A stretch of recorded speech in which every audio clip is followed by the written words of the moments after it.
and all of a sudden it goes quiet. And everybody becomes almost civilized.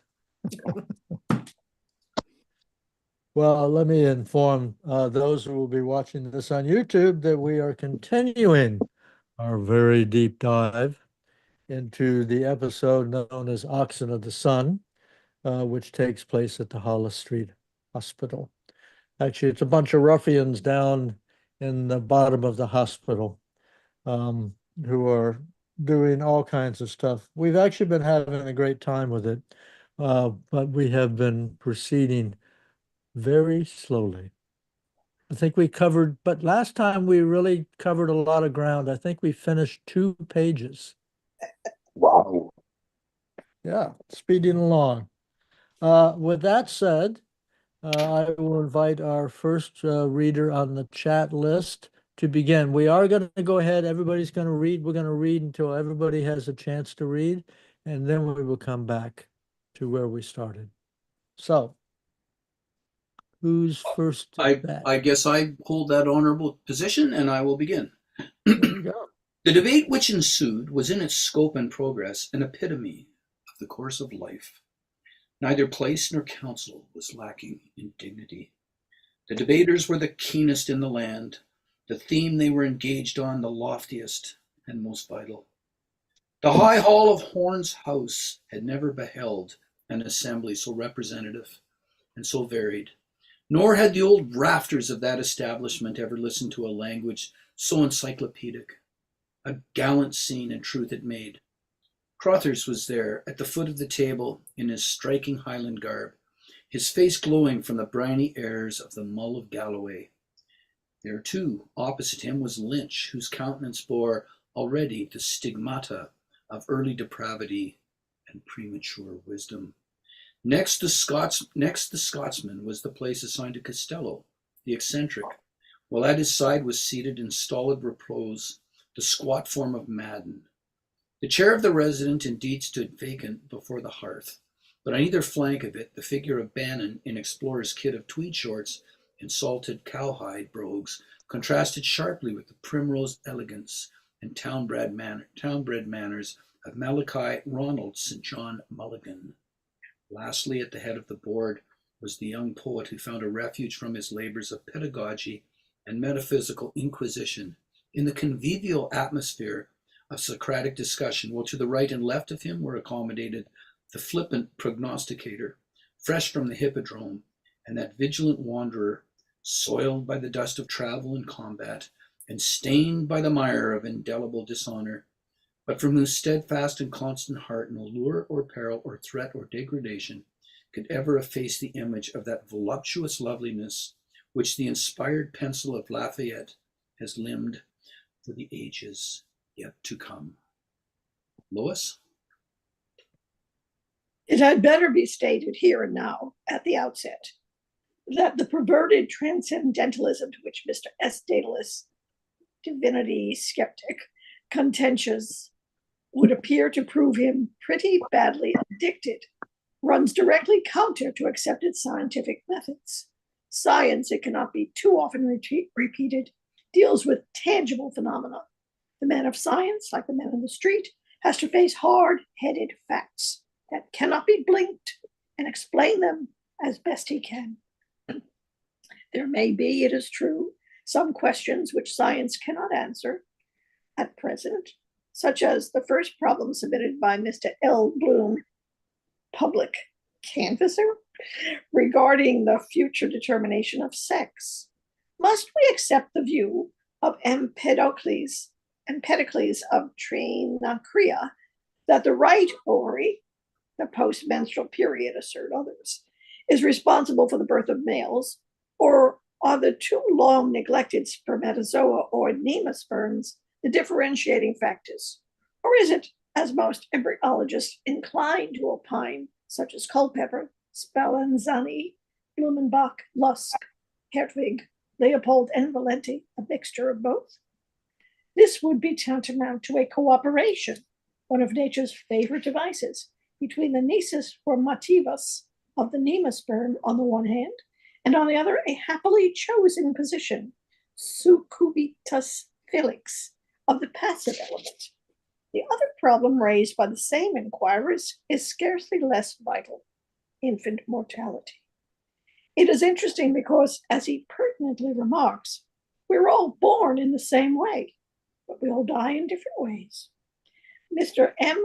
Mulligan, hygiene and eugenics doctor, blames the sanitary conditions in which our gray-lunged citizens contract adenoids, pulmonary complaints, etc., by inhaling the bacteria which lurk in dust. These factors, he alleged, and the revolting spectacles offered by our streets, revolting spectacles offered by our streets, hideous publicity posters, religious ministers of all denominations, mutilated soldiers and sailors, exposed scorbutic cab drivers, the suspended carcasses of dead animals, paranoid bachelors, and unfructified duenas. These, he said, were accountable for any and every falling off in the caliber of the race. Calipedia, he prophesied, would soon be generally adopted, and all the graces of life, genuinely good music, agreeable literature, light philosophy, instructive pictures, plaster cast reproductions of the classical statues such as Venus and Apollo, artistic colored photographs of prize babies, all these little attentions would enable ladies who were in a particular condition to pass the intervening months in a most enjoyable manner. Next. Mr. J. Carruthers' disc back attributes some of these demises to abdominal trauma in the case of women workers subjected to heavy labours in the workshop and to marital discipline in the home, but by far the vast majority to neglect, private or official, culminating in the exposure of newborn infants, the practice of criminal abortion, or in the atrocious crime of infanticide. Although the former, we are thinking of neglect, is undoubtedly only too true, the case he cites of nurses forgetting to count the sponges in the peritoneal cavity is too rare to be normative. In fact, when one comes to look into it, the wonder is that so many pregnancies and deliveries go off so well as they do, all things considered, and in spite of our human shortcomings, which often balk nature in her intentions.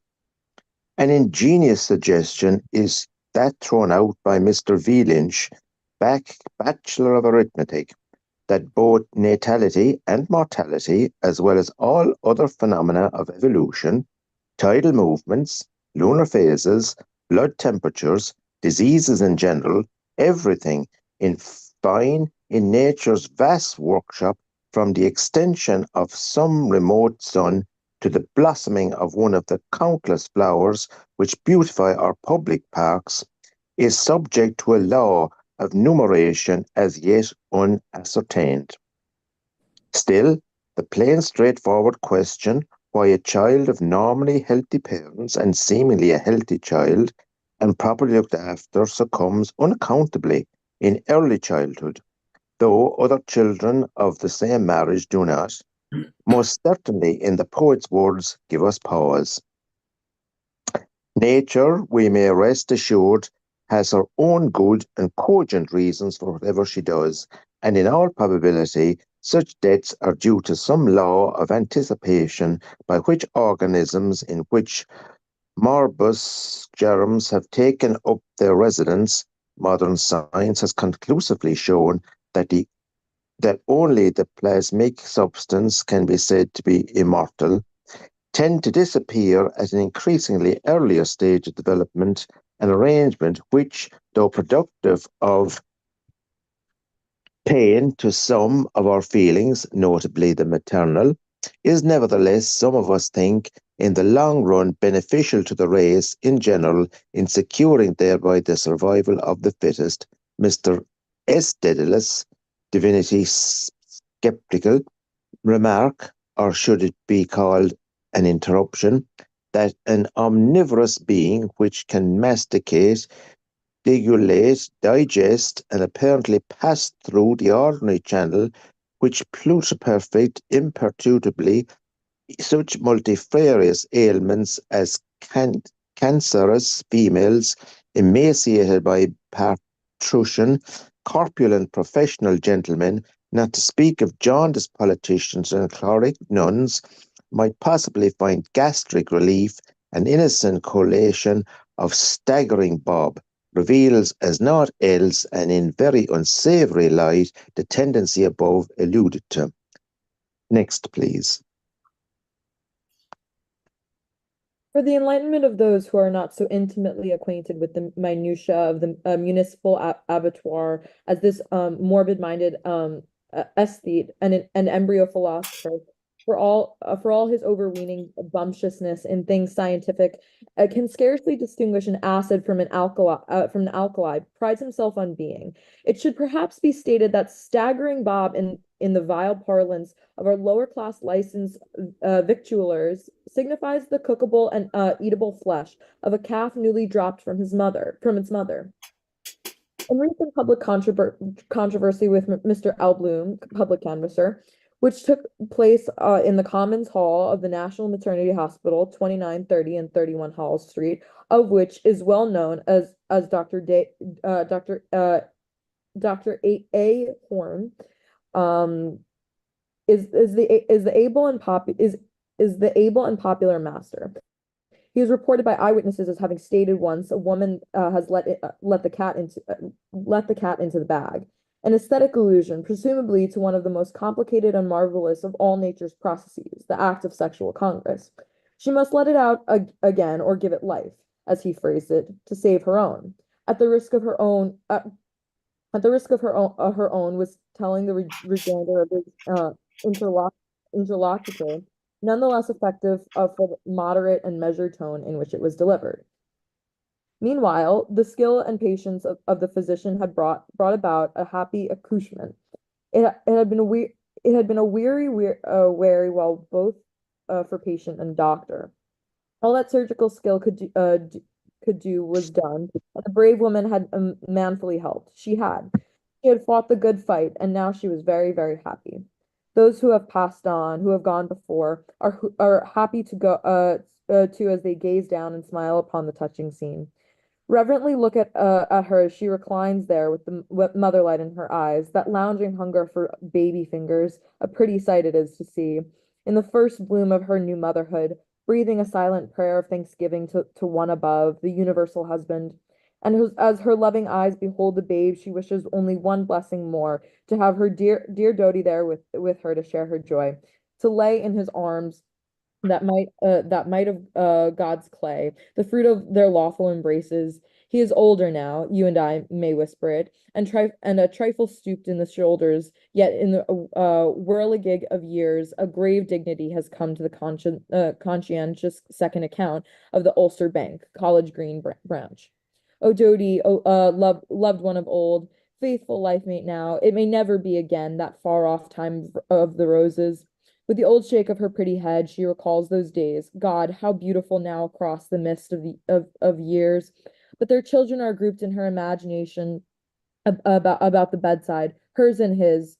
Charlie, Mary Alice, Frederick Albert, if he had lived, Mammy, Budgie, Victoria Francis, Tom, Violet, Constance Louisa, darling little Bobsy, after our famous hero, the South African War, Lord Bobs of Waterford and Kandahar.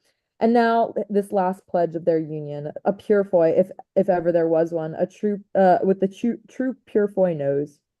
Young hopeful will be christened in the Mortimer Edward after the influential third cousin of Mr. Purefoy in the treasury of the Remembrancer's office, Dublin Castle.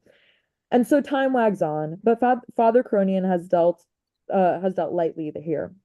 No, let no sigh break from that bosom, dear gentle Mina.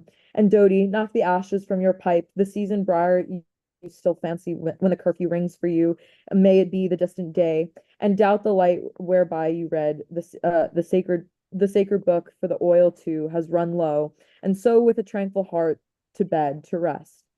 He knows and will call in his own good time. You too have fought the good fight, and played loyally your man's part. Sir, to you my hand. Well done, thou good and faithful servant. Please. There are sins, or let us call them as the world calls them, evil memories which are hidden away by man in the darkest places of the heart, but they abide there and wait. He may suffer their memory grow dim, let them be as though they had not been, and all but persuade himself that they were not, or at least were otherwise.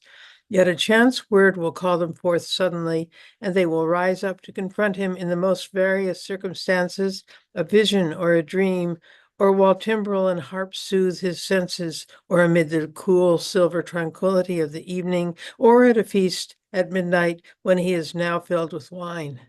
Not to insult over him will the vision come, as over one that lies under her wrath, not for vengeance to cut him from the living, but shrouded in the piteous vesture of the past, silent, remote, reproachful.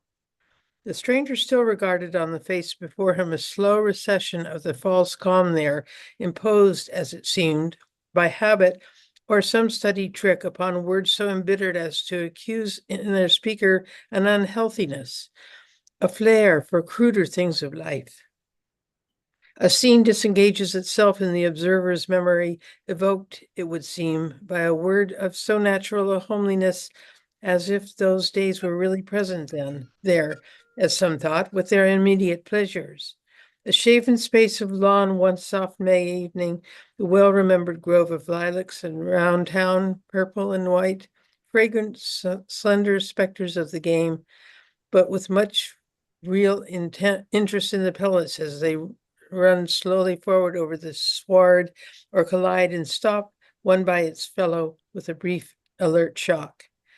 And yonder, about that gray urn where the water moves at times in thoughtful irrigation, you saw another as fragrant sisterhood, Floey, Addie, Tiny, and their darker friend with I know not what of her resting in her pose then. Our Lady of the Cherries, a comely brace of them pendant from an ear, bringing out the foreign warmth of the skins so daintily against the cool, ardent fruit. A lad of 4 or 5 in linsey wool, blossom time, but there will be cheer in the kindly hearth whene'er the bowls are gathered and hutched. Is standing on the urn, secured by that circle of girlish fond hands. He frowns a little, just as this young man does now, with perhaps too conscious enjoyment of the danger, but must needs glance at whiles towards where his mother watches from the piazzetta, giving upon the flower clothes with a faint shadow of remoteness or of reproach, Alice Verglaglich, in her glad look. Next, please. Mark this further and remember, the end comes suddenly. Enter that antechamber of birth where the studious are assembled and note their faces. Nothing, as it seems, there of rash or violent. Quietude of custody, rather, befitting their station in that house. The vigilant watch of shepherds and of angels about a crib in Bethlehem of Judah, long ago. But as before, the lightning, the serried storm clouds heavy with preponderant excess of moisture, in swollen masses turgidly distended, compass earth and sky in one vast slumber, impending above the parched field and drowsy oxen, and blighted growth of shrub and verdure, till in an instant a flash rives their centers, and with the reverberation of the thunder, the cloudburst pours its torrent. So, when not otherwise, was the transformation violent and instantaneous upon the utterance of the word. Barks! Out flings my Lord Stephen, giving the cry and a tag and bobtail of all them after, cockerel, jackanapes, welsher, pill doctor, punctual bloom at heels with a universal grabbing of headgear, ash plants, bilboes, Panama hats and scabbards, Zermatt alpenstocks, and what not. A Dedeo of lusty youth, noble every student there. Nurse Callan, taken aback in the hallway, cannot stay them, nor smiling surgeon coming downstairs with news of placentation ended. A full pound, if a milligram. They hark on the door, it's open. Ha! They are out. tumultuously. Off for a minute's race, all bravely legging it, Burkes of Denzil and Hollis their ultimate goal. Next reader, please. Dixon follows, giving them sharp language, but raps out at oath, he too and on. Bloom stays with nurse, thought to send a kind word to happy mother and nursing up there. Dr. Diet and Dr. Quiet. Look, she too, not other now. Word of watching in Horn's house has told its tale in that wash it out, Waller. Then all being gone, a glance of mother wit helping his whispers close and going, Madame, when comes the stork bird for thee? The air without is in rain drew moisture, life essence celestial, glistening on Dublin stone there under star shiny column. God's air, the All-Father's air, sickly circumambient, sessile air, breathe it deep into thee. By heaven, Theodore purify, thou hast done a doughty deed and no botch. Thou art, I vow, the remembrance progenitor, barring none in this chaffing, all including most Virginius chronicle. Astounding. In her lay a God-framed, God-given, performed possibility which thou hast fructified with thy modium of man's work.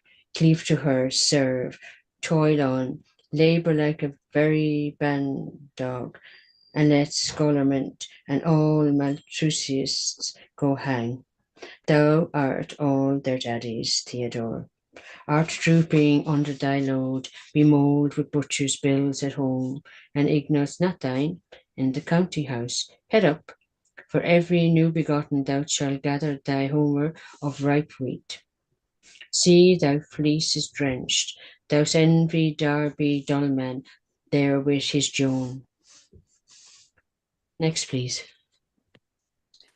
A canting jay and a ruminant cur dog is all their prodigy. Pish! I tell thee, he is a mule, a dead gastropod without vim or stamina, not worth a cracked creature.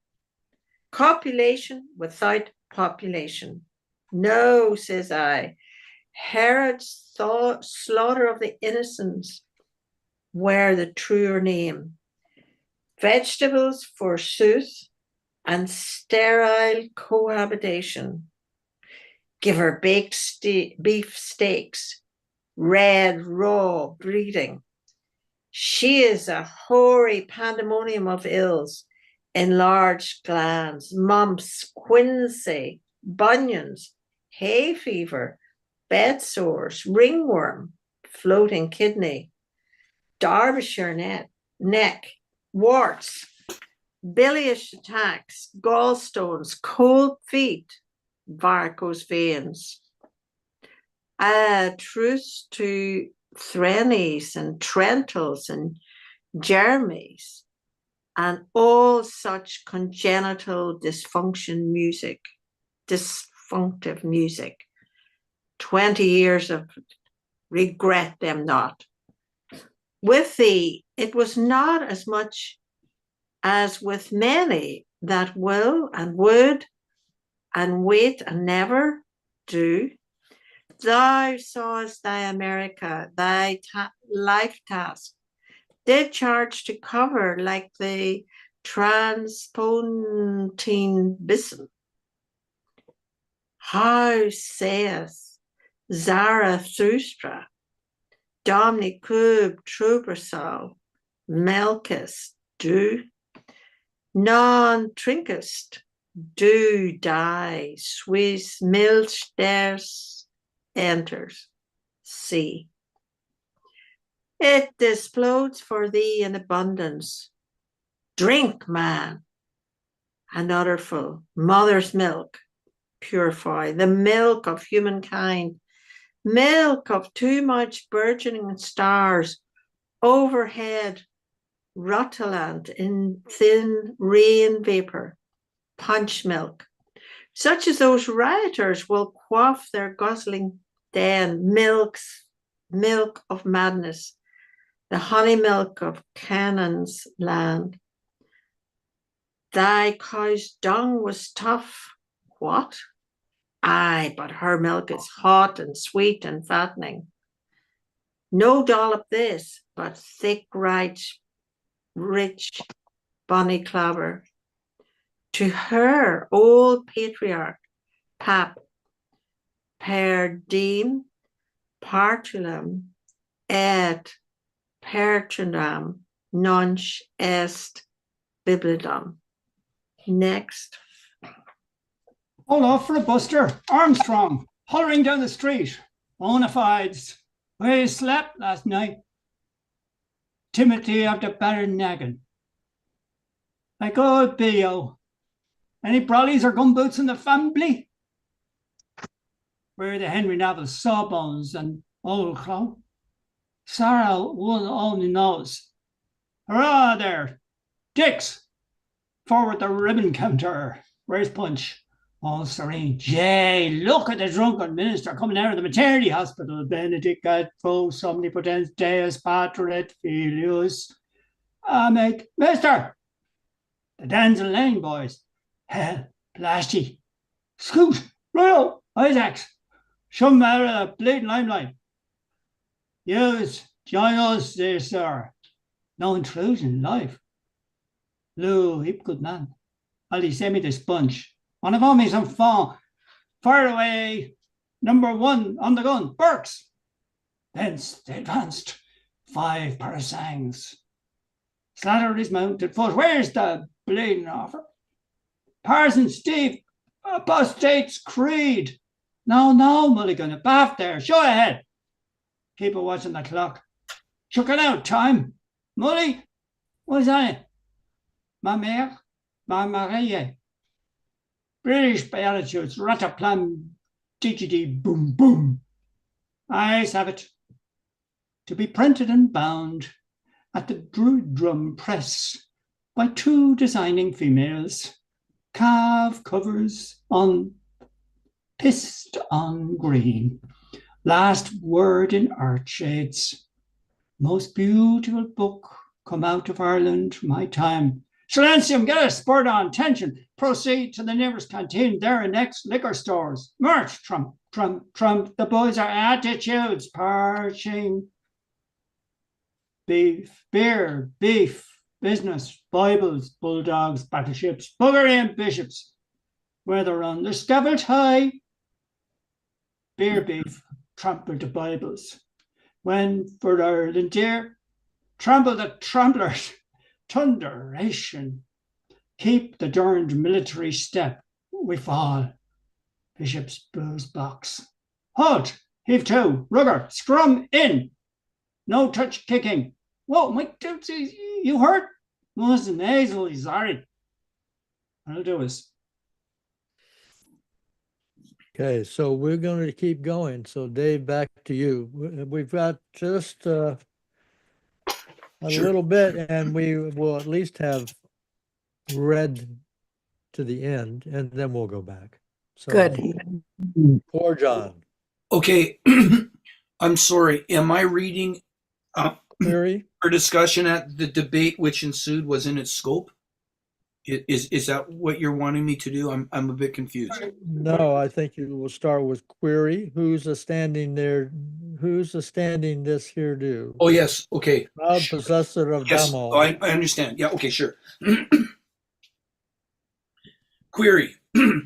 Who's a stand in this here do? Proud possessor of damned all. Declare misery. Bet to the ropes.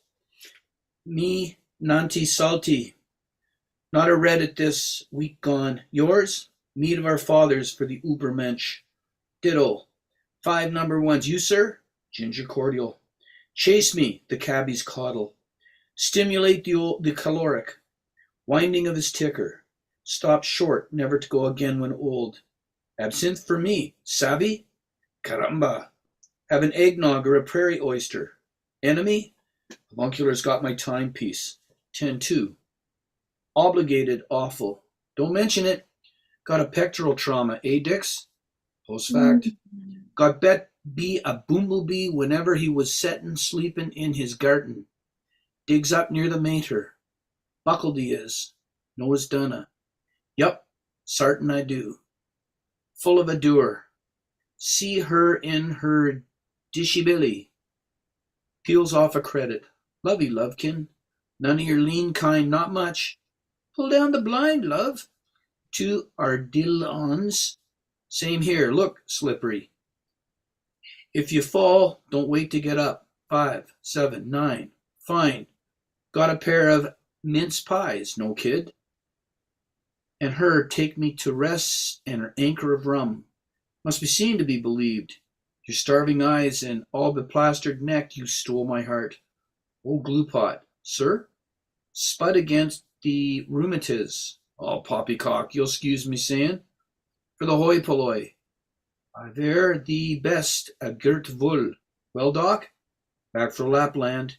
Your corporosity sagacigating. Okay? Here, how's the squaws and papooses? Women body after going on the straw. Stand and deliver. Password. There's hair. Ours. The white death and the ruddy birth. Hi, spit in your own eye, boss. Mummer's wire. Cribbed out of Meredith. Jessified. Orchidized. Polysemical. Jesuit. Anti-Minds writing. Hawkinch. Batty Dad Stephen. Led astray goody Malachi. Next, please. Peru, collar the leather, young'un, round with a nappy. Here, Jock Bra Highland muns your barley brie. Lang may your lum reek and your kale pot boil. My Tibble. Here, see, here's to us. How's that? Leg before wicket. Don't stain my brand new synonyms. Gives a shake of pepper, you there. Catch a halt, caraway seed to carry away. Tweak, shrieks in silence. Every cove to his gentry mort. Venus Pandemos, de petite femme. Bold, bad girl from the town of Mullingar. Tell her I was axing at her. Hauding Sarah by the Wain. On the road to Malahide. Me, if she who seduced me had left but the name. What do you want for 9p? A cree, a Krushkin, smutty ball for a mattress jig, and a pull all together. X. Waiting, governor, most assiduously. Bet your boots on. Stunned like, seeing as how no shiners is a coming. Under consumable? Under constumble. You've got the chink ad lib.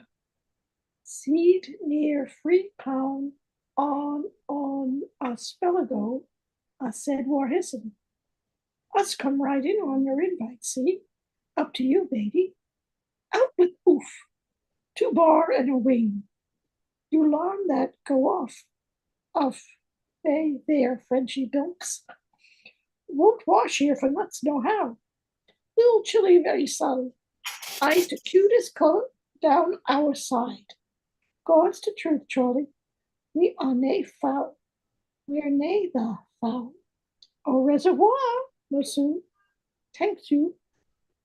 Next, please. 'Tis sure, what say? In the speakeasy, tight I see you, sir. Bantam 2 days TT, browsing now, but clar wine. Garn, have a glint do, come, I'm jiggered, and been to barber he have. Too full for words, with a railway bloke. How come you so? Opera he'd like. Rows of Castile, rows of casts, police, some H2O for a gent fainted. Look at Bantam's flowers. Gemini, he's going to holler. The Colleen Bawn, my Colleen Bawn, oh cheese it. Shut his blurry Dutch oven with a firm hand. Had the winner today, till I tipped him a dead cert. The rough and Clyde, the nab of Stephen. Hand as give me the J.D. Coppeline. He strike a telegram boy, paddock, wire, big bug, bass to the depot. Shove him a Joey and a Gramshine. Mare on form, hot order. Guinea to a goose gog. Tell a cram that. Gospel true. criminal diversion. I think that yes, sure thing. Land him in cheek, choke cheek, if the barum heck cop the game. Madden back, Madden's maddening back. O lust, our refuge and our strength. Decamping. Must you go? Off to mammy. Stand by. Hide my blushes, someone. All in if he spots me. Come home, our bantam. Hooray, mong voo. Dina, forget the cowslips for Herschel. Cornfied. Wha give ye thon colt? Pal to pal, Jannock, of John Thomas, her spouse. No fake, old man, Leo. Selp me, honest Injun. Shiver me timbers of a head. There's a great big holly friar. You over know me tell. Ye well, I say, if that ain't a shinny nancy as well, I will get nisha mishnant. Do your heard, O Lord, amen. Next, please. You move emotion. Steve boy, you're going at some more bluggy drunkables. Will immensely splendiferous stander permit one to stutter of most extreme poverty, and one large size grandacious thirst to terminate one expensive inaugurated libation? Gives a breather. Landlord, have you good wine, Staboo? Hootsmon, we drop to pre. Cut and come again. Right, Boniface, absinthe a lot. Nos omnes biberimus veridicum toxicum diabolus capiat posteriora nostra. Closing time, gents, eh? Rome booze for the bloom toff. I hear you say onions, blue, Cadge's ads, photos happily, by all that's gorgeous. Play low, partner. Slide. Bonsoir, la compagnie. And snares of the Poxafiend. Where's the buck in Namby Amby? Skunks, leg bell. A wheel, ye mon, and in gang your gates. Checkmate. King to tower. Kind Christian, will you help? Young man whose friend took bungalow key to find where to lay crown off his head tonight. Crickety, I'm about sprung. Tarnally dog gone my shins. If this bean't the bestest puttiest long break yet. Item, curate a couple of cookies for this child. Kotzblut and Prandy pals, none. Not a pint of shishas for this thrust syphilis down to hell. And with them him those other licensed spirits, time, who wander through the world, health all, à la votre. Next, please. Golly, what'n Tunkin's yon guy in the Macintosh? Dusty roads. Peep at his wearables, by mighty. What's he got? Jubilee mutton. Bovril by James. Wants it real bad. D'ye ken bear socks? Seedy cuss in the Richmond. Raw there. Thought he had a deposit of lead in his penis. Trumpery insanity. Bartle the Bread, we calls him. That, sir, was once a prosperous citizen, man all tattered and torn, that married the maiden all forlorn, slung her hook, she did. Here she lost love. Walking Macintosh of Lonely Canyon, tuck and turn in, schedule time, nix for the hornies, pardon? See him today at the Runeful? Chum O'Urn passed in his checks? Litamasi, poor pickaninnies. Thou no be telling me, old veg. Did Bubble Big Splash cry tears 'cause friend Padney was took off in the black bag? Of all the darkies, Massa Pat was very best. I never see like that since I was born. Tien, but it is well sad that my faith, yes. Oh, get Rev on a gradient, one in time. Live axle drives are souped. Lay you 2 to 1 Genancy licks him ready well hollow. Jappies, high-angle fire in, sunk by war specials. Be worse for him, says he, nor any Russian. All time all. There's 11 of them. Get ye gone, forward, woozy wobblers. Night, may Allah the Excellent One your soul this night ever tremendously conserve. Your attention, we're not a foe. The least police dismisses us. The least. War hawks for the champ puking, unwell in his abdominal regions. Yucca. Night. Mona, my true love. Yuck. Mona, my own love. Ugh. Hark. Shut your obstropolis. Flap, flap. Blaze on. There she goes. Brigade, bout, ship, mount, streetway, cut up, flap, tally ho. You not come, run, skelter, race, flap. And now I have a note here that says, let Duncan read this passage. So perfect timing. Lynch, hey, sign on along to me. Denzel Lane this way. Change here for Body House. We too, she said, will seek the kips where Shady Mary is. Righto, any old time. Lactabunter and Cuba Libus. Suisse. You coming along? Whisper. Who's the sooty hells, the Johnny and the Black Duds? Hush. Next.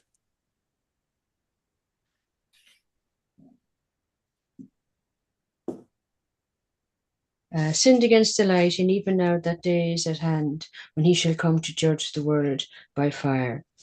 Frap, imper entier scriper utari. Strike up a ballad. Then outspade Medical Dick to his comrade Medical Davy. Next, I'll give it to Sylvia and Joe. Crisco, who's this excrement yellow gospeler in the Marian Hall? Elijah is coming, washed in the blood of the Lamb.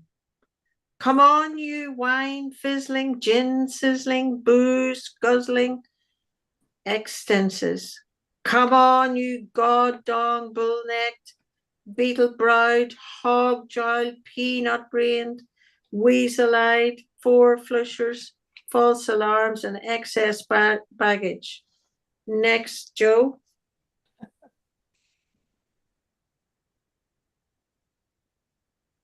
Joe, you have to turn your microphone. You're on mute, Joe. Thank you. Come on, you jug-on, bull-necked, excess baggage. Come on, you triple extract of infamy. Alexander J. Christ Deli, that's yanked to glory most half this planet from Frisco Beach to Vladivostok. The deity ain't no nickel-dime bum show. I put it to you that he's on the square and a corking fine business proposition. He's the grandest thing yet, and don't you forget it. Shout salvation in King Jesus. You'll need to rise precious early, you sinner there, if you want to diddle the Almighty God. Not half. He's got a cough mixture with a punch in it for you, my friend, in his back pocket. Just you try it on.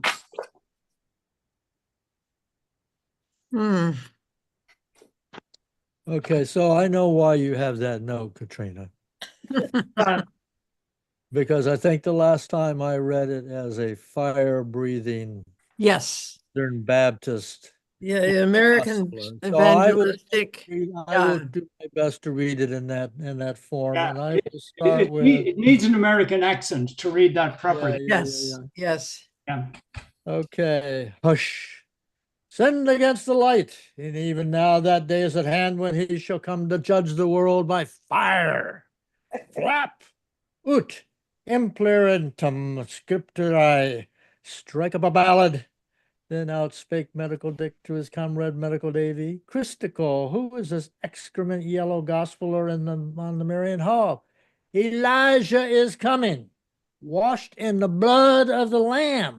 Come on, you wine fizzling, gin sizzling, booze guzzling existences.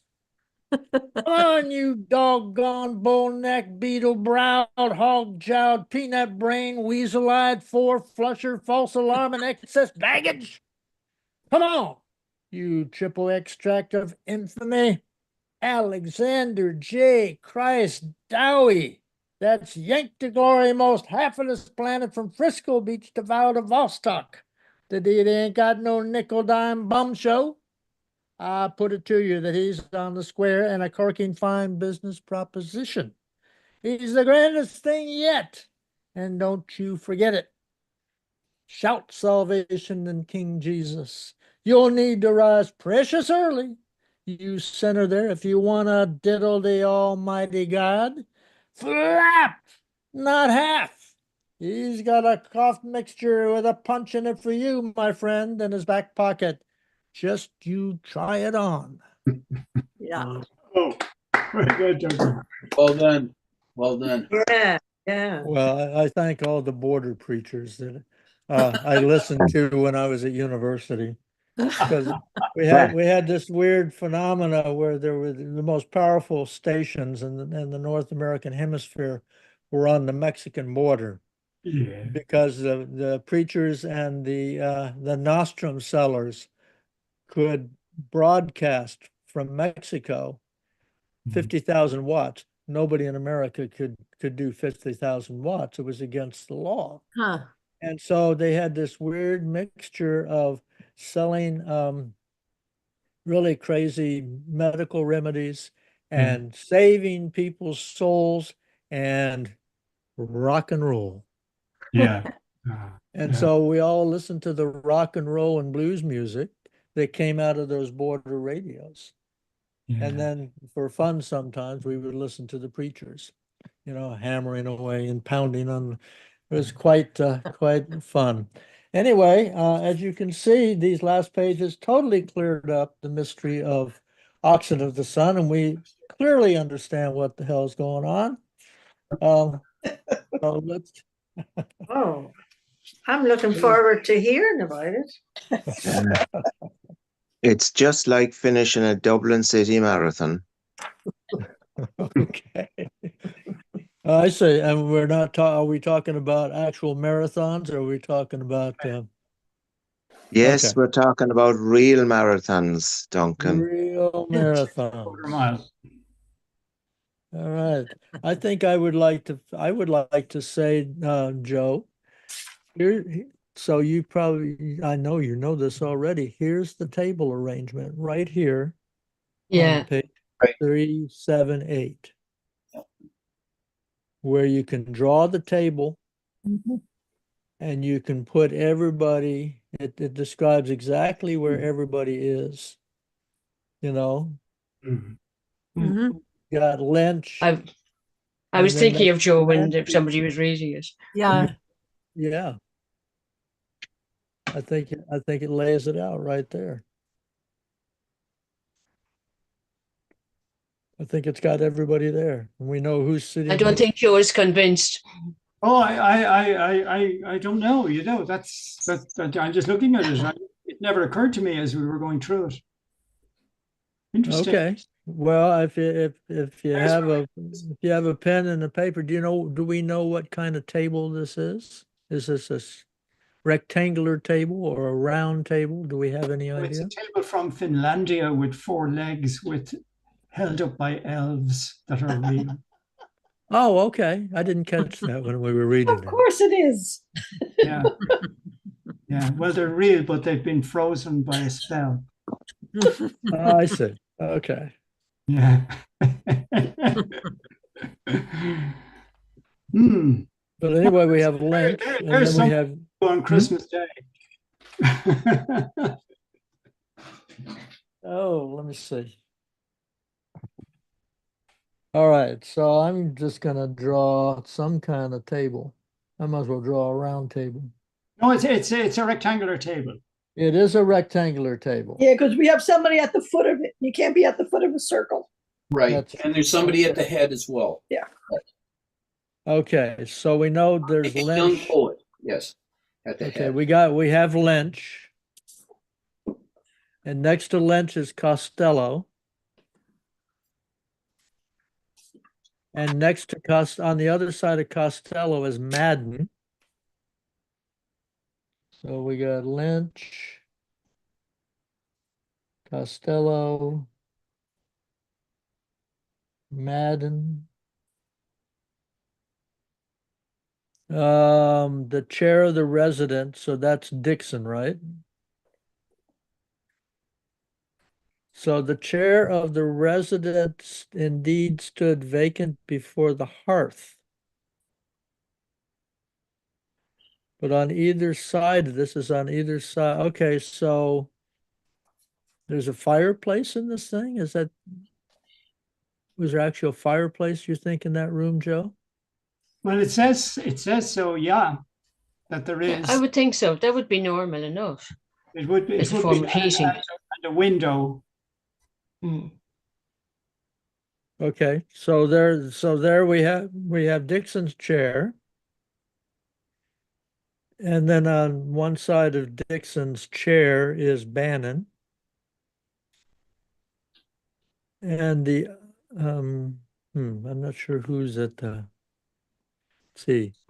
The chair of the resident indeed stood vacant before the hearth, but on either flank of it, the figure of Bannon in explorer's kit of tweed shorts and salted cowhide brogue contrasted sharply with the primrose elegance and town-bred manner of Malachi Roland St. John Mulligan. Well, But we don't, yeah, it doesn't actually place Mulligan in It a doesn't, spot, correct? well, actually, we could pretend that he is on the other side of Dixon's chair. Is that putting a lot of people on Just one as side? a tentative placement. Okay. But is that putting a lot of people on one side of the table? I don't know. I'm just kind of muddling through I think this Mulligan is a paragraph. loose fish. I think place everybody else and then see where maybe he would fit for balance. Okay, well, my argument would be that there's the phrase that talks about Dixon's chair, and then it says, mm. but on either flank of it, Yeah. Okay. which But would so imply either- that Is he at the top? Is Dixon at the top or the bottom, or no? No, I think Crothers this- and Lynch are at the front, are at the top and the bottom. Yeah, I take your point. I take your point, Duncan. Yep. Yeah, I don't think we can make that assumption though. I mean, there is missing information here if we Yeah. for totally accurate placement, but we do know that there's Lynch and there's Lynch, Costello, and Madden. And then for some reason it jumps to the chair of the resident, that's Dixon. And we know that it says that chair is before the hearth. All right. And then it says on either flank of Dixon's chair, we've got Bannon. And yes, it does leave an ambiguity here about whether it's Malachi, Roland, St. John, Mulligan on the other side of Dixon. But I would rule in temporary favor that he's on the other side of Dixon. Oh, Okay. And then lastly, at the head of the board was the young poet, Stephen. mm-hmm. Oh, here's Okay, so wherever the head is. And then we've got while to the right and the left of Stephen were accommodated the flippant prognosticator fresh from the Hippodome. That's Linehan, right? Yep. Yeah. Linehan came in with the news of the race. And that vigilant wanderer, well, we know who the vigilant wanderer is. Yes. Okay, so we've got Stephen somehow between Linehan and Bloom. So I'm thinking this. Joe, to be corrected by you if wrong. You have a rectangular table. Hmm. Sole occupant at the one end is Stephen, Hmm. and then next to him, along the sides, facing each other, are Lenehan and Bloom. Right. Yes. Does that Yeah. make sense? Yes. Yes, that makes sense. Right. Okay. Yeah. That's where I'm going If with. you look at the chat, I've sent you. Yeah, I'm looking at another Oh, guy. great. Joe has sent it to us. This is our last attempt at it, our latest attempt at it. Sometime a few months ago, well, a month ago. We have spent many hours on this.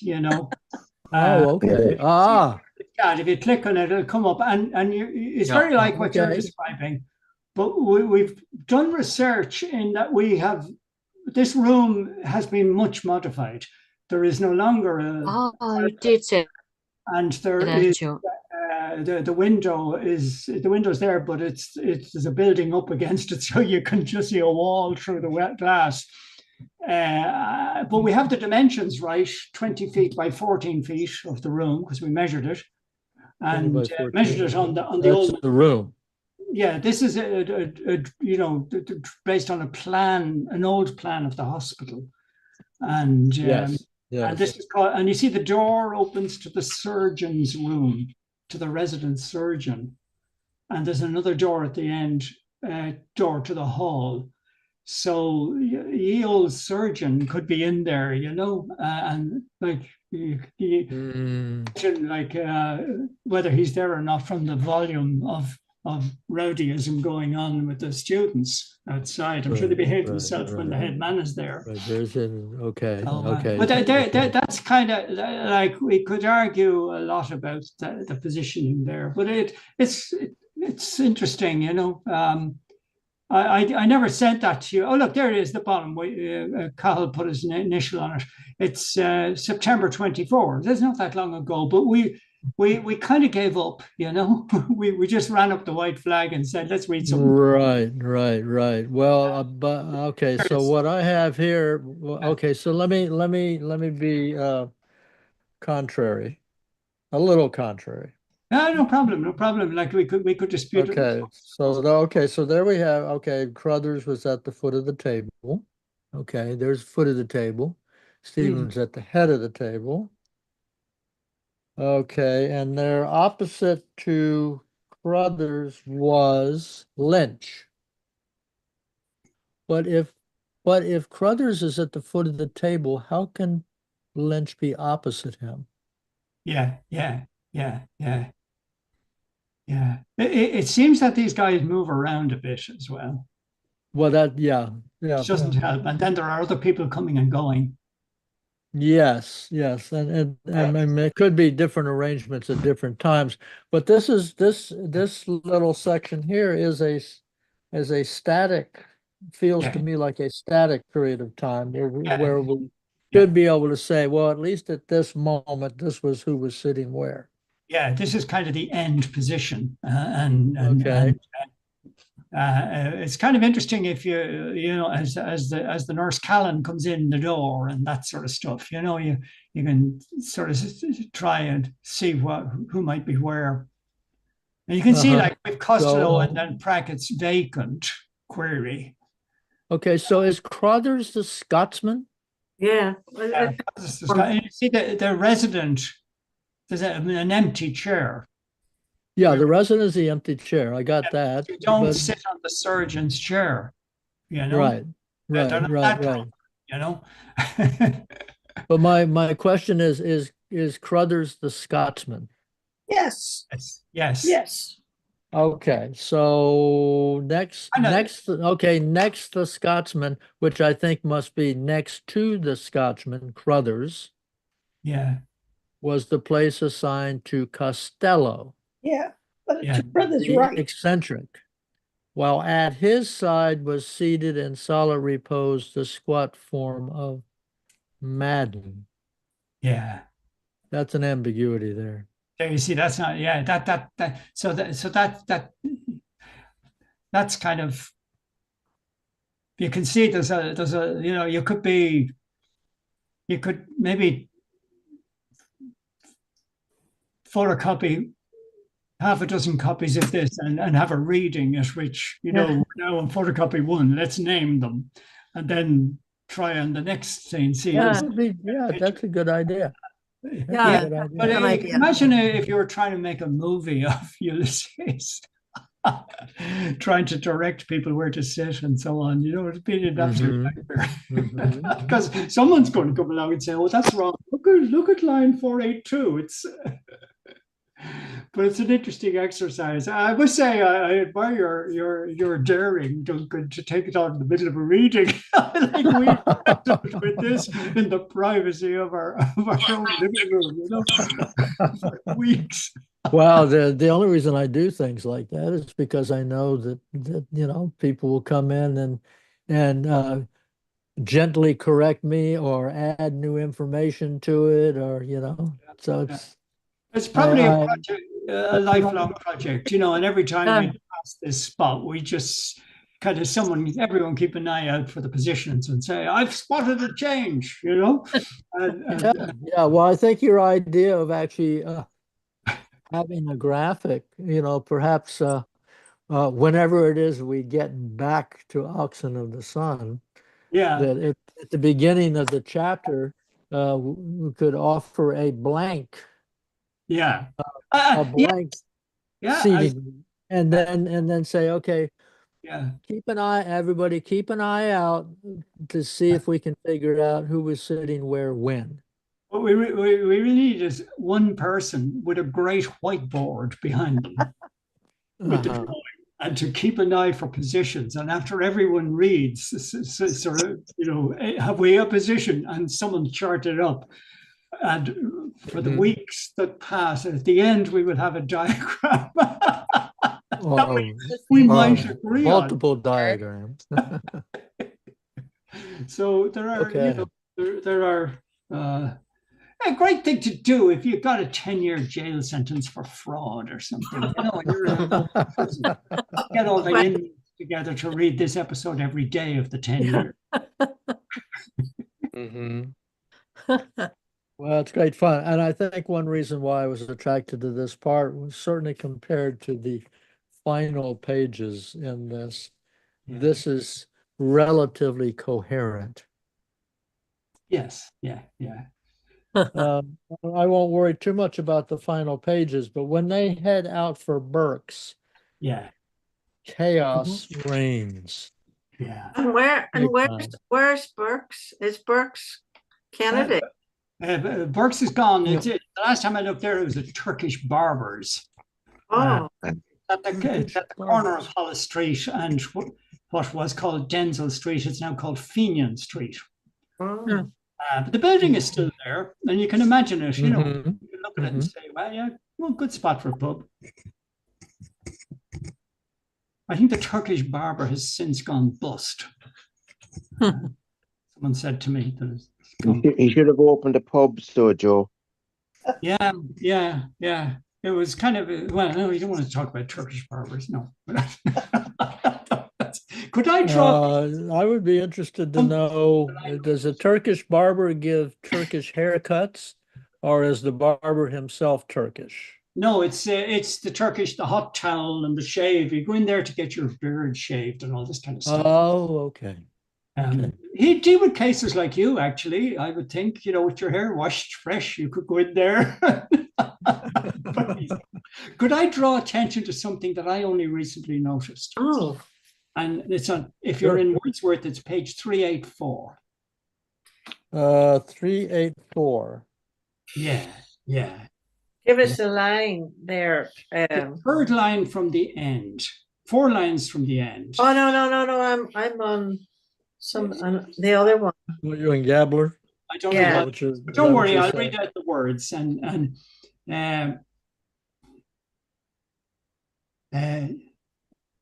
pause fact. This is Lenihan speaking. Got bet be a blaby whenever he was setting sleeping in his bit garden. Who got bit by a bee? Who got stung by a bee? Mr. Bloom. Digs up near the matter. Diggs is a Dublin word. I don't know if it's used in other parts of the world. He's living in rented accommodation. Yes, yes. Up near the Mater Misericordiae Hospital. Mm-hmm. Buckled he is. Cuckold he is. Buckled is another word for cuckold. Well, in these guys' language,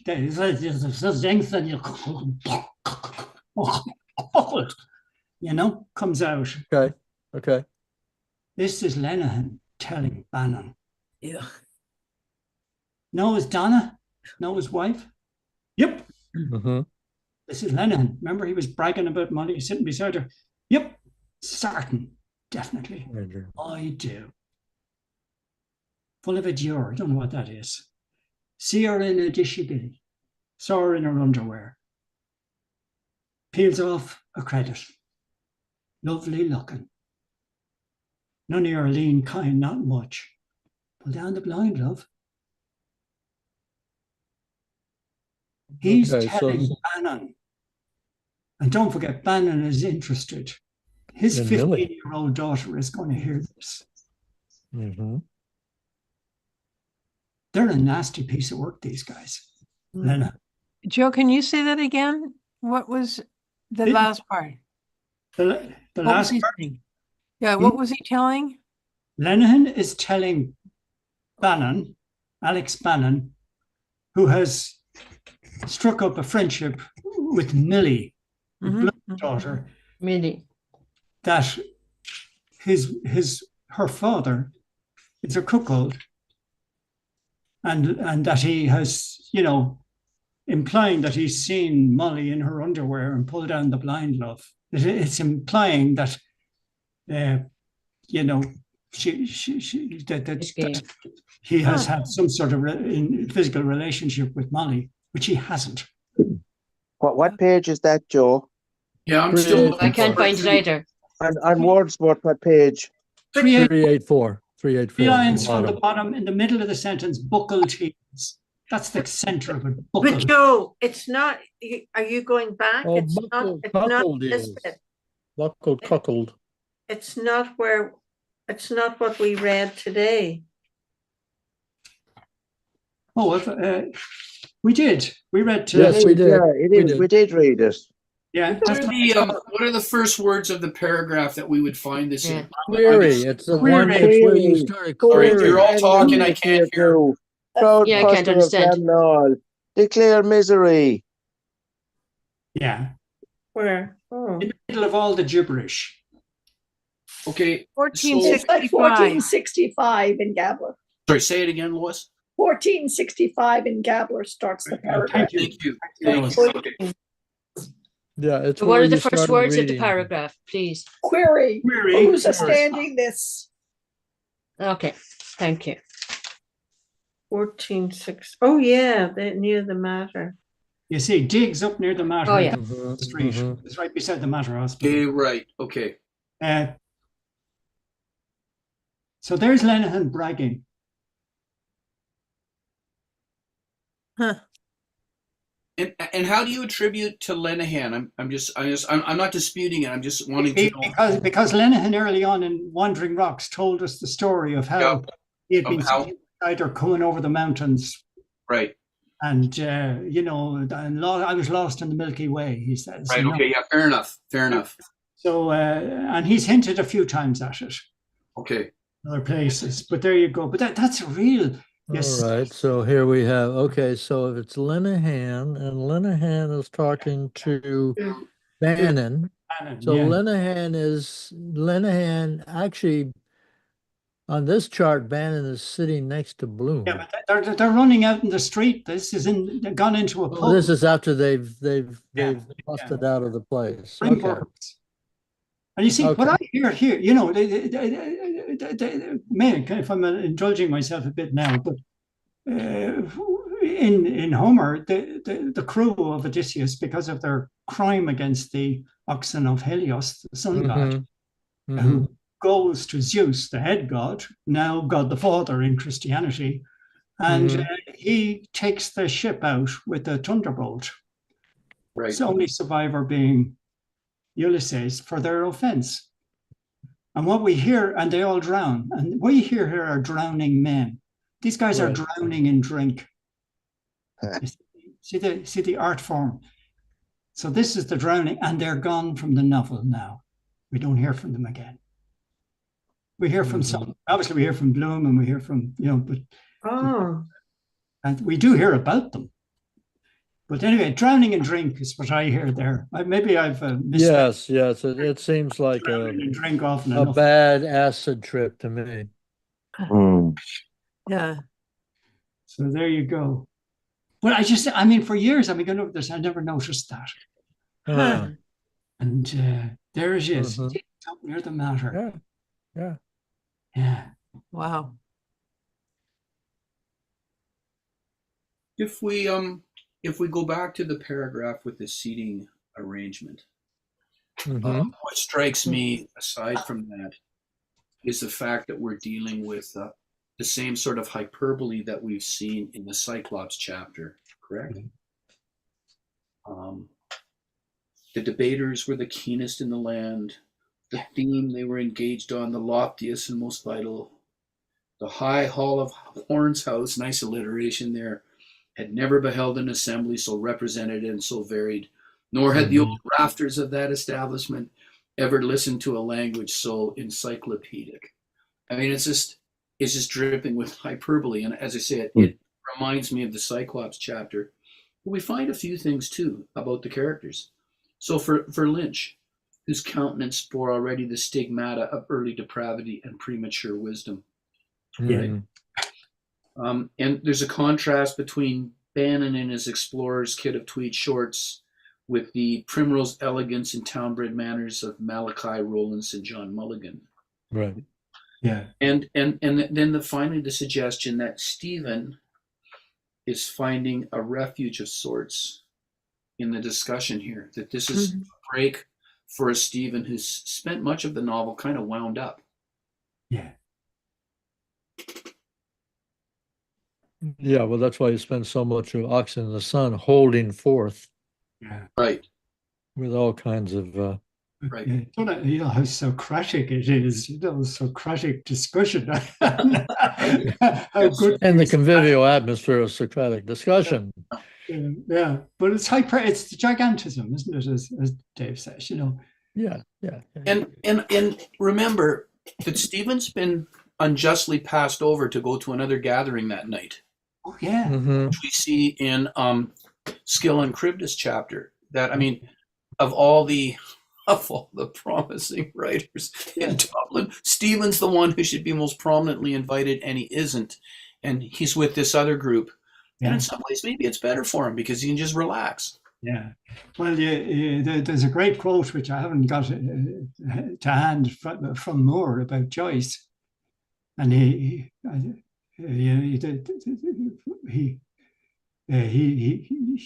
describes James Joyce as a ruffian from the docks of Dublin and nobody. Interesting. And Moore was very grandiosely arrived back in Dublin to take charge of the evolution of the Dublin and the Irish literary scene in his own mind. But he was very, very highly regarded by his friends, the similar sort of people, and Joyce was not at their table. He certainly wasn't going to be invited. And this is Joyce kind of has painted that in, and Stephen has. We don't know what happened to Stephen in the afternoon. Yeah, so I love the way Joyce left enough room for Stephen to meet the woman he would marry quietly in the background. Okay. That's such a good point. I never thought of that. Yeah. So we all know that Stephen went down Nassau Street and spotted a lady looking in a shop window and rather liked her. Yes. And it's like some of the most important things happen off stage, right? Well, as Molly said last week, was it? Oh no, it was a different reading. Molly, well, this is in Stephen Hero. We have it as well. That they're you read this book, you hear the words, and sometimes you stop and you think, and you realize what the words are not saying. Yeah. And that tells you what the words are really revealing.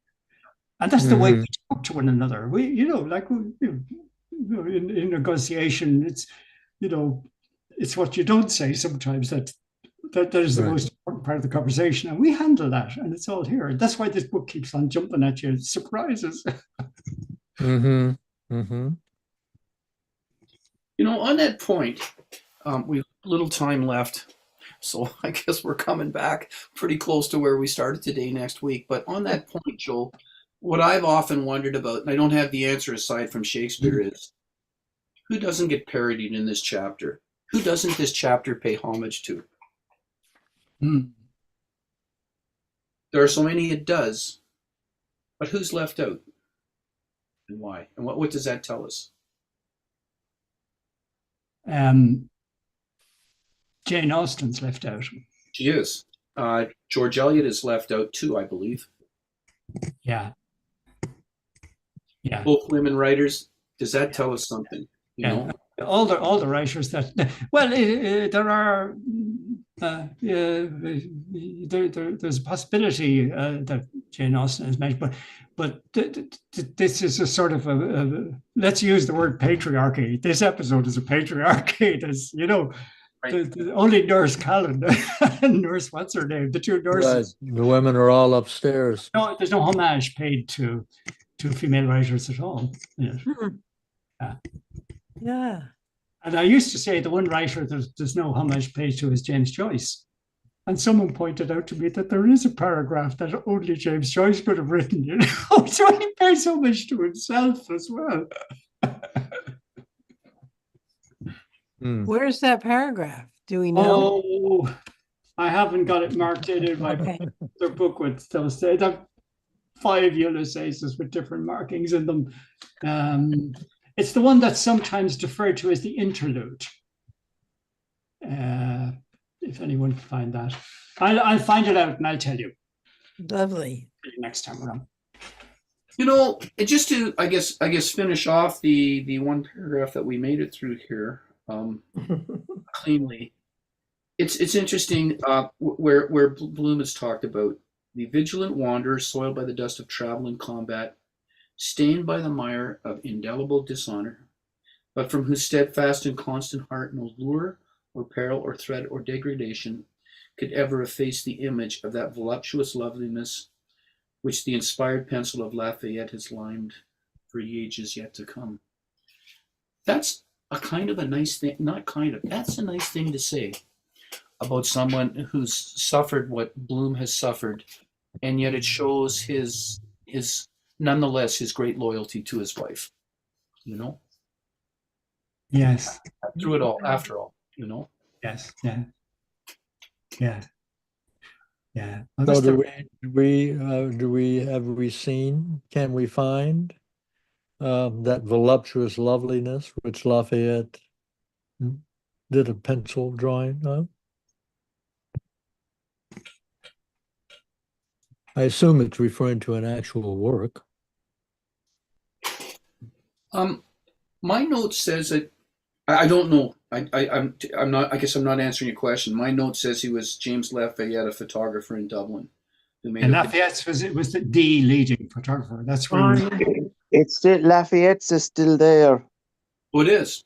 Interesting. Yes, it is. Images.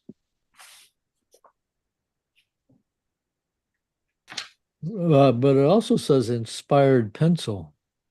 It does. So, James Lafayette. The phrase inspired pencil, I'm reading the slow, Katrina, you probably got it as well. Do you want to read it? Let's see.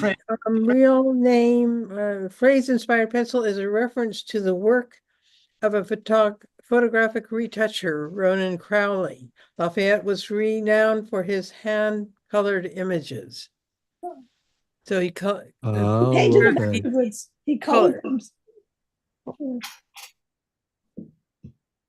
30 Westmoreland Street. I think my photograph was taken there when I was a So child. is this implying that this person Lafayette actually photographed Molly Bloom Hmm. and then colored the photograph? Yeah.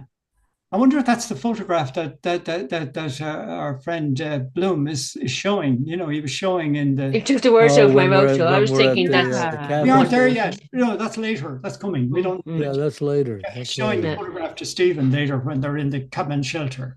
I wonder if it's the same photograph because Molly discusses that photograph as well. Oh, I should have worn drapes, or isn't there something like that? She said, "I'm not happy with that clothes. You're going to Lafayette, and she's not happy. You know, it's fantastic." Hmm. All right. Well, we have arrived at our pumpkin hour. Courage has arrived. Okay, so am I assuming then we're picking it up? Yeah. Paragraph, it had Yep. better be stated here and now at the outset. That unless you know, who knows Yeah. what will happen. We may come back and one of us may have more to say about what we've already discussed. All right, fair enough. Oh no. Okay, so that is on the Where are we starting? In we're Gabler, it starting. would be 341 341. at All the way back here. 1222. It had Okay. better be stated here and now at the outset that the perverted transcendentalism to which Mr. S. Daedalus, blah, blah, blah. What Wordsworth page is that, Duncan? 378. Oh God. Okay. So what line and Gabler is it? 1222. So we've progressed one paragraph. Yeah, Yeah. but we had a long and rambling discussion about the final few paragraphs of the story, so you can count it that we actually have covered a bit of ground here, Joel. Yeah, we've done well. I don't know. I don't know. Done quite well. I think we should go back to the start. Yes. Joe, we've got Up the the book or the rest. chapter? We've got the rest of our lives to read this. Exactly correct. And We are, to put it in Aristotelian term, we've been peripatetic today. Done some walking around. What date is it today? 17. Thursday. 17. That's on which year you're in. In 1904, it's the 16th of June. You bet. No. Exactly. Keep pulling your legs, Sylvia. It's a long day. It's a long day, Sylvia. It is. We're up to. You look too long. I like writing the date. I like writing the date where we finished. Cool. Oh, Okay. that's a terrible thing to do. You'll be reading those every time you pass there. I know. 42 years ago, we passed this. I need to start writing down the dates for that. Oh, I'm gonna keep my original copy and just keep rereading it. Well, I think Anna, you're the Yeah, only exactly. Anna, you're the only one who's going to live long enough to finish this. I'll keep it going, I'll get a new Yeah, that's right. generation. There we Exactly. You'll have to go. You will recycle. carry the torch. Exactly. In good hands. It'll be in good hands, Anna.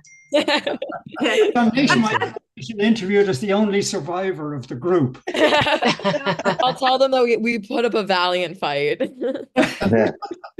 I think we're doing extremely well, I myself. agree. Yeah, I think so. And I am looking forward to like Joe already did some of the, when we get to that, they rush out and there's all that jumble. It's kind of like, this is total chaos.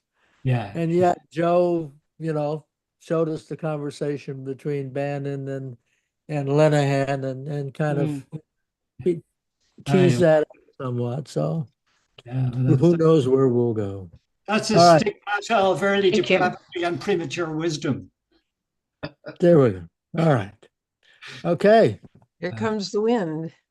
Off we go. There's a stigmata for you. Ah! But Oh, yes, there is unfortunately, The dagger right- no. For There's me. Macbeth tomorrow. Unfortunately, I'm on a yoga retreat tomorrow night, so I'll yet again miss another night of Macbeth to Oh, my yeah. disappointment. And I missed the end of No more. anyway, I missed what were you reading? Oh, the Merchant of Venice. Merchant Jim's of got the most Venice. interesting covers. He's got Al Pacino on Merchant of Venice. Mm. He's got a couple daggers in the hand. Looks like The Godfather, where they put the dagger through Luca Brasio's hand there, buddy. I mean, you got great covers. Yeah. There's the Merchant of Ennis. Yeah. Oh, the Merchant of Venice. That's Yeah. Shylock, yes. Yeah. Al Pacino is Shylock on the front. Okay. And this is a place Wait. in West of Ireland. Right. Goodbye, good folks.